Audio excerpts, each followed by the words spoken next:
I'm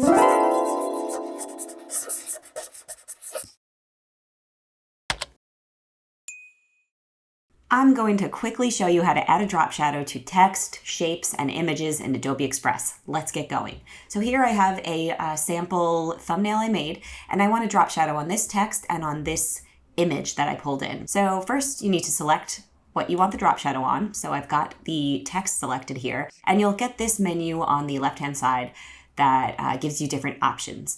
And what you want to do is go from Edit, which is the first initial option you'll get, to Effects. Now, Effects is where we find shadow. So we've got a bunch of different options here, including a custom option. So just to give you an example, let's just click on Classic. And that gives us a nice drop shadow. If we want the options, we can click on that, and you'll see that you can't change anything about this shadow other than the color of the shadow. So I can change it to something else, which I don't want to do. I think we'll stick with the black. I can also change the text color. I don't want to do that either, but just for an example.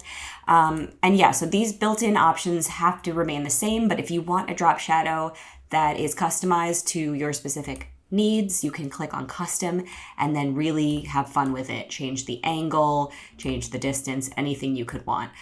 So we'll leave that there. I think that works pretty well. Now let's do the same thing with this image. So this is an image. In Effects, you'll see there's shadow options.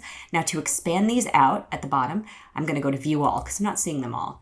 Now I can see them all, including the custom option.